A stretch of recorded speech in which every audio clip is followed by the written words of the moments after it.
बालाघाट जिले में बिरसा थाना क्षेत्र में पत्रकारिता और गौरक्षा की आड़ में अवैध वसूली और मारपीट का मामला सामने आया है। पुलिस ने इस मामले में 4 लोगों के खिलाफ एफआईआर दर्ज की है, जिनमें से 2 लोगों को हिरासत में लिया है।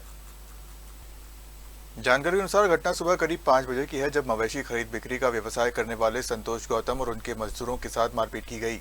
पीड़ित पक्ष का आरोप है कि कुछ लोग 2 वाहनों में सवार होकर मौके पर पहुंचे और खुद को गौरक्षक और पत्रकार बताकर पशु तस्करी का आरोप लगाते हुए पहले गाली गलौज की, फिर मारपीट की और जान से मारने की धमकी दी। आरोप है कि इस दौरान पीड़ित से करीब 70,000 रुपए की अवैध वसूली की गई और बाद में 50,000 रुपए और मांगे। घटना के बाद पीड़ित ने जनप्रतिनिधियों और अन्य लोगों के साथ बिरसा थाने पहुंचकर शिकायत दर्ज कराई। पुलिस ने शिकायत के आधार पर हिमांशु जैन, विजय चौधरी, भूरा और निखिल के खिलाफ मामला दर्ज किया है। पुलिस ने हिमांशु जैन और विजय चौधरी को हिरासत में ले लिया है, जबकि अन्य आरोपियों की तलाश जारी है। ये घटनाक्रम कैसे आपको जानकारी? मैं सुबह घर पे था सर, सुबह हुआ था तो मुझे संतोष गौतम का फ़ोन आया कि भैया कुछ बजरंग दल के लोगों ने मुझे पकड़ लिए हैं और मेरे साथ गाली गलौज और मारपीट कर रहे हैं करके। तो मैं बोला भाई बजरंग दल के लोग क्यों मारपीट कर रहे हैं, तेरे साथ क्या कर रहे थे? बोले भैया मैं बोतल लेके आ रहा था बाजार, तो मेरे को गाली गलौज कर रहे हैं और पैसे की मांग कर रहे हैं। तो मैं बोला भाई क्यों पैसा देगा, तो कौन है बात करा होगा, तो मेरे से बात कराया। तो मैंने उनको बोला कि भाई आप अगर जो भी बजरंग दल के हैं या जो भी हैं, तो उन्होंने मेरे को बताया कि भाई मैं हिमांशु जैन बोल रहा हूँ। विजय चौधरी मेरे से पहले बात किए और विजय चौधरी जी ने बोले कि मेरे बॉस से बात कर लो। तो फिर हिमांशु भैया ने फोन उठाया और हिमांशु भैया ने मेरे को बोले कि मैं हिमांशु जैन बोल रहा हूँ। तो मैं बोला जी भैया कैसे करते? तो बोले मैं पक्की जानकारी में आया हूँ, पूरी लीड लेके आया हूँ और कलेक्टर साहब को सूचना दे के आया हूँ और पक्की खबर में आया हूँ कि ये लोग गौ तस्करी का काम करते हैं, तो इनको पकड़ने आया हूँ। तो मैं बोला भाई साहब आप जो भी हैं आप यहाँ आ जाएं, आके बात कर लें या पुलिस को सूचना दे दें। अगर आप उन्होंने गलत किए हैं तो उनके ऊपर कार्रवाई होनी चाहिए, और आप उनके साथ मारपीट ना करें और अवैध वसूली ना करें, क्योंकि बेचारा रो रो के बता रहा है कि आपने उनसे 70,000 रुपये पैसे लिए हैं। तो आप ऐसा ना करें, पुलिस को सूचना दे दें, आप आ जाएं। तो ठीक है आते हैं सर। और उसके बाद फिर उन्होंने फोन रख दिया। फिर आधे घंटे के बाद में फिर से फोन आया मेरे को, तो उसमें फिर बोले कि भैया मेरा 70,000 लेके हिमांशु जैन छोटी कार में ले गया और कोई चौधरी जो है फिर से मेरे को मेरे गौशाला के लिए मेरे को 50,000 रुपये चाहिए और मेरे साथ जो लड़के आए उनके खर्चे के लिए पैसा चाहिए कर दिया। तो मैं बोला मेरे से बात कराओ। तो चौधरी जी ने अब मेरा नंबर लिया और मेरा नंबर लेके मेरे को फोन किया कि भैया कहाँ पर हो? तो मैं बोला घर पे हूँ भैया। तो आप बस स्टैंड में आके मिलो। बोले तो मैं आ रहा हूँ बस स्टैंड। तो उसके बाद थोड़ी देर में बोलते हैं कि मैं आपके घर आ जाता हूँ। तो मैं बोला आ जाइए, आके बैठ के बात कर लेते हैं। और फिर मैं इनको बुलाया, दोनों को समझा दिया। तो हिमांशु जैन और ये चौधरी के द्वारा मुझे भी धमकी दिया गया है कि अगर बीच में आएंगे तो आपको भी नहीं छोड़ेंगे, आप हमारे बारे में जानते नहीं है कौन। तो मैं बोला भाई मैं तो पहली बार आपसे मिल रहा हूँ, मैं कैसे जानूंगा? पर मैं जनप्रतिनिधि होने के कारण मेरी ये जिम्मेदारी है कि मैं क्षेत्र की जो भी समस्याएं आती है मैं उनको लोगों को बैठ के सुलह कराऊं, ना हो तो मैं प्रशासन को अवगत कराऊं, ये मेरी जिम्मेदारी है। और फिर मैंने साहब को सूचना दिया और साहब को सूचना देने के बाद पुलिस की टीम तुरंत आई, साहब ने टीम भेजे, परतेज जी और हमारे अजय तोमर जी और रवि जाट जी, ये गए, इनका सहयोग मिला। तो ये तो बोले पुलिस थाने भी नहीं जाएंगे, तुमको जहां जाना है वहां चले जाओ। पर वो तो अच्छी किस्मत थी कि हम पंचायत में बैठने वाले, तो पंचायत में बैठ के बात करते हैं भैया। तो बोले हम पंचायत नहीं जाएंगे, आपको जहां जाना है वहां जाइए, हमको जहां जाना है हम वहां जाएंगे। तो फिर मैंने भैया तोमर जी को, अजय जाट जी को मैंने फोन किया कि भैया ये तो जाने को तैयार नहीं हो रहे हैं और ये भाग रहे हैं। तो फिर ये हमारे घर गए और मौके में जाकर इनको लेकर यहाँ पर आए और इन्होंने मारपीट भी की है, पीड़ितों के सामने मारपीट की है। और ये जो दसरू है ना, इसके द्वारा बताया जा रहा है कि मैं सोच कर डाला था, इतना मेरे को मारे हैं। तो लोगों का चाकू था और यहाँ पीठ में जो मारे हैं, जिसकी वजह से मेरे कमर में दर्द है और ये लेटरिंग कर डाला था। बेचारा बोल नहीं पाता है, ये मजदूर व्यक्ति है और मेरे पंचायत क्षेत्र का व्यक्ति है। जिसने भी इसको मजदूरी के लिए बुला लिया तो उसके पास मजदूरी के लिए चले जाता है। और मजदूरी के साथ जो ऐसा हो रहा है, कभी कोई पत्रकार बन के चले जाता है, कोई पुलिस का आदमी बन के चले जाता है, तो ऐसे में एक आम आदमी के लिए जीना मुश्किल है, बहुत मुश्किल हो जाएगा सर। क्या चाहते हैं? बस मैं यही चाहता हूँ कि इसकी जांच हो और जांच होने के बाद जो दोषी हैं उनके ऊपर कार्रवाई हो। और रसीद के लिए मना कर रहे थे, पैसे के लिए। मेरे यहाँ और 4 लड़के आए थे और जैसे मैंने उनसे बात किया 2 लड़के फरार हो गए, सिर्फ 2 ही लोग वहां पर उपस्थित थे। ये भी भागने वाले थे, वो तो मैं अपनी सूझबूझ की वजह से इनको बैठाल के रखा, नहीं तो ये भी भाग गए। ये ऐसी परिस्थिति थी। तो मैं यही आपके माध्यम से यही कहना चाहूंगा कि क्षेत्र में सबको जीने का अधिकार है और सबको स्वतंत्रता का अधिकार है, समानता का अधिकार है। किसी के साथ जातिगत भेदभाव ना हो और ऐसा गाली गलौज और मारपीट ना करे। अगर कोई गलत करता है, आप जिम्मेदार व्यक्ति कानूनी कार्रवाई करें ना भाई। ये देश संविधान से चलता है, किसी की जाति से नहीं चलता। तो मैं चाहता हूँ कि ये अगर इन्होंने जो गलत किया तो इनके ऊपर कड़ी से कड़ी कार्रवाई हो और ये जो बेचारे का जिनकी जो राशि इनसे लूट ली गई है वो राशि इनको वापस मिल जाए। इसी तरह ही मैं कहना चाहूंगा। और मेरा नाम दीपक लाल राठौर है। रात में क्या घटना घटी आपके साथ? सर मैं बोधे लेके आ रहा था छत्तीसगढ़ से वहाँ बाजार के लिए।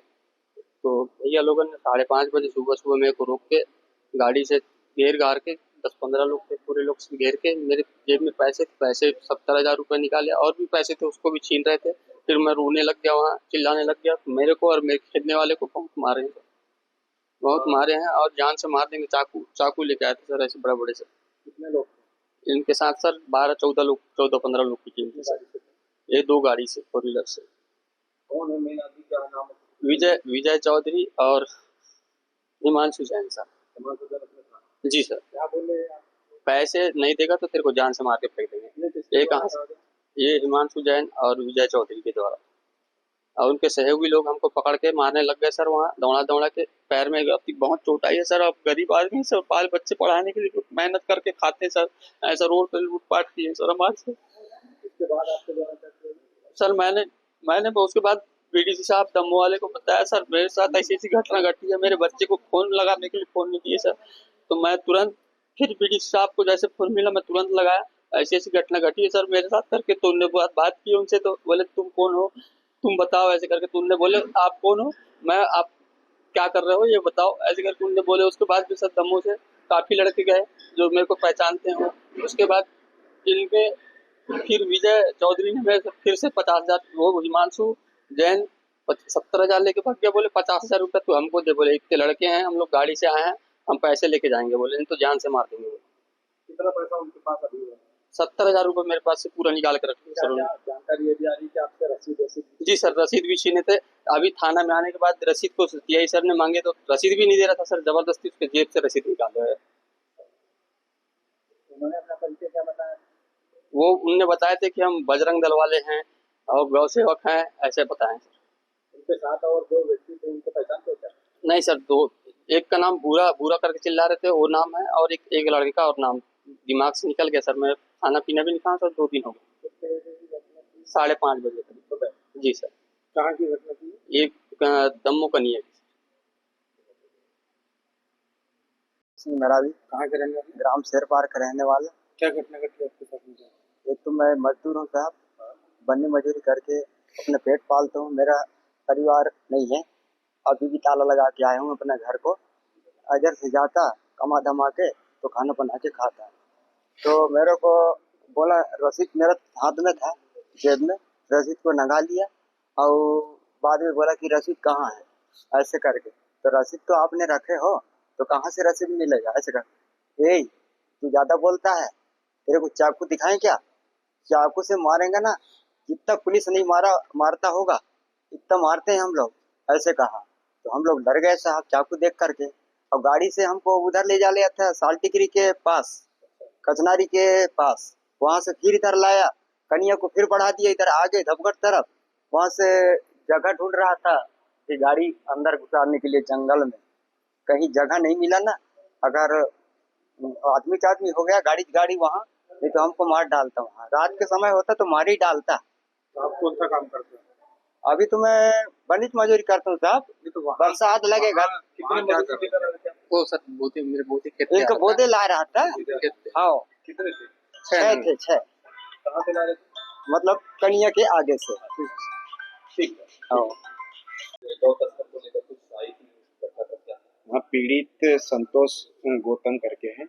ये रहने वाले हैं अपने भटले के मलाजगंज थाना पड़ता। तो भैंस खरीद बेच का व्यवसाय करता है और भैंस खरीद बेच का व्यवसाय करता है। छत्तीसगढ़ भी उसका व्यवसाय बाजारों में करता है। तो वहाँ से जब भैंस लेके आ रहा था तो उसको रास्ते में कन्या, जब पैदल आ रहे थे तो कन्या में कुछ लोग मिले थे उनको और उन्होंने 70,000 रुपये लूटने की बात बताई और मारपीट करी, ऐसा बताया। तो उसकी तस्दीक की दमोह में जाके बाजार में तस्दीक की पुलिस ने। तो उसमें घटना प्रथम दृष्टया सही होना पाई गई। तो फरियादी की रिपोर्ट पर अपराध पंजीकरण किया है पुलिस ने।